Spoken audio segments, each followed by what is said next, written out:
হাইলাকান্দি আহি পেলাই দেখিলোঁ বহু মানুহক লগ পালোঁ যে গৌতম ৰয় ডাঙৰীয়া যেতিয়া কংগ্ৰেছত আছিলে তেতিয়াই যি ডেভেলপমেণ্ট হৈছিল তাৰমানে কংগ্ৰেছে ডেভেলপমেণ্ট কৰে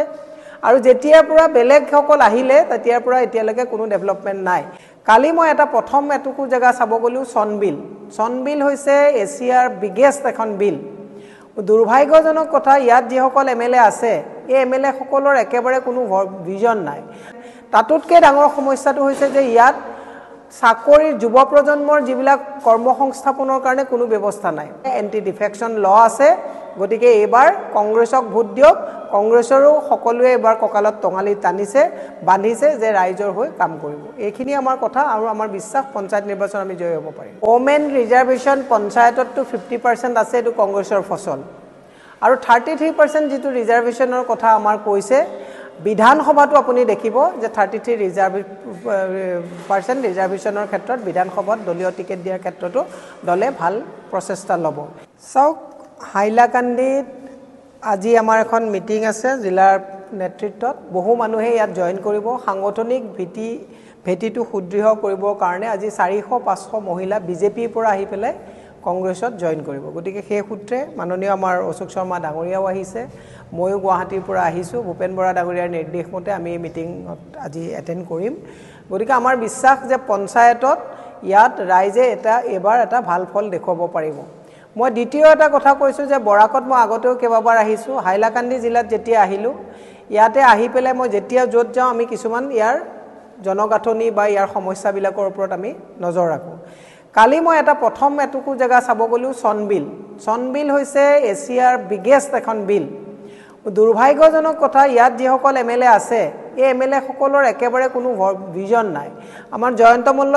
বৰুৱা ডাঙৰীয়াই তাত কৈ থাকে যে পৰ্যটনক লৈ পেলাই বিৰাট উৎসাহিত হৈছে কিন্তু পৰ্যটনক লৈ পেলাই ইমান উৎসাহিত হোৱা জয়ন্ত মল্ল বৰুৱা ডাঙৰীয়াক মই কৈছোঁ চনবিলখন এপাক চাই যাওক কি কদৰ্য অৱস্থাত গোটেই এৰিয়াটো আছে পৰ্যটন যদি টুৰিজম ডেভেলপমেণ্ট কৰোঁ বুলি ভাবে তেতিয়াহ'লে তেওঁলোকে বাৰিষাও কৰিব পাৰে খৰালিও কৰিব পাৰে কিন্তু আজি তাৰিখত গোটেই অসমখনত মই ঘূৰি থকাৰ পিছত আজি হাইলাকান্দি আহি পেলাই দেখিলোঁ বহু মানুহক লগ পালোঁ যে গৌতম ৰয় ডাঙৰীয়া যেতিয়া কংগ্ৰেছত আছিলে তেতিয়াই যি ডেভেলপমেণ্ট হৈছিল তাৰমানে কংগ্ৰেছে ডেভেলপমেণ্ট কৰে আৰু যেতিয়াৰ পৰা বেলেগসকল আহিলে তেতিয়াৰ পৰা এতিয়ালৈকে কোনো ডেভেলপমেণ্ট নাই ইয়াৰ পৰা বৰাকৰ পৰা দুজনকৈ মন্ত্ৰী দিছে আমিও দৃষ্টি নিক্ষেপ কৰিম তেওঁলোকে ইয়াত কি পৰিৱৰ্তন আহে ৰুট কানেক্টিভিটি আজি তাৰিখত একেবাৰে পুৱাৰ আজি তাৰিখত আপুনি গুৱাহাটীৰ পৰা বৰাকলৈ আহা বুলি বাই ৰুট আহা বুলি ক'লে এইটোতো বহুত ডাঙৰ এটা সমস্যা ৰুট কানেক্টিভিটি নাই তাতোতকৈ ডাঙৰ সমস্যাটো হৈছে যে ইয়াত চাকৰিৰ যুৱ প্ৰজন্মৰ যিবিলাক কৰ্মসংস্থাপনৰ কাৰণে কোনো ব্যৱস্থা নাই সৰু ক্ষুদ্ৰ ব্যৱসায় কৰি পেলাই মানুহ চলি আছে কৃষকৰ অৱস্থা নাই ৰাস্তা ঘাটৰ অৱস্থা যদি আপোনালোকে যায় তেতিয়ালে গাত আৰু দুদিনমানৰ পিছত এইবিলাক পুখুৰী হ'ব গতিকে এই সমস্যাবিলাক আমি আপোনালোকৰ মাধ্যমৰ জৰিয়তে এমএলএ আৰু বৰ্তমানকৈ দিয়া দুজন মন্ত্ৰীক আমি দৃষ্টিগোচৰ কৰিব বিচাৰিছোঁ যে আপোনালোকে কেৱল সিন্ডিকেটে কৰিব নে মন্ত্ৰীয়ে হ'ব নে ডেভেলপমেণ্টটো কৰিব নে এই সহজ সৰল মানুহখিনিক লৈ পেলাই আপোনালোকে আভুৱা ভৰিব সেয়ে মই বৰাকৰ প্ৰত্যেকগৰাকী সচেতন নাগৰিকক অনুৰোধ জনাইছোঁ যে নেতা নিৰ্বাচিত কৰাৰ সময়ত নেতাজনক আপোনালোকে ভালকৈ নিৰ্বাচিত কৰক যে এওঁলোকে জনসাধাৰণৰ ডেভেলপমেণ্টক অংগুষ্ঠ দেখাই পিঠি দি কেৱল সিন্ডিকেটৰ দ্বাৰা তেওঁলোকে নিজৰ ভেটি সবল কৰিছে নেকি ই এক বৃহৎ সমস্যা আজি তাৰিখত কৰ্পোৰেট ছেক্টৰৰ ডেভেলপমেণ্ট ইয়াত সেই ক্ষেত্ৰত যে ল'ৰা ছোৱালীয়ে কোম্পানীত চাকৰি কৰিবলৈও তেনেকুৱা কোনো ব্যৱস্থা ইয়াত নাই সেয়ে আজি আমি আহিছোঁ আমাৰ জিলা সভাপতি মহোদয় আছে তেখেতে এতিয়া আহিব হাইলাকান্দিৰ ডিষ্ট্ৰিক্ট সভাপতি তেখেতৰ লগত আমি যোগদান কাৰ্যসূচীত অংশগ্ৰহণ কৰিম আমি আশা ৰাখিছোঁ যে পঞ্চায়তত এইবাৰ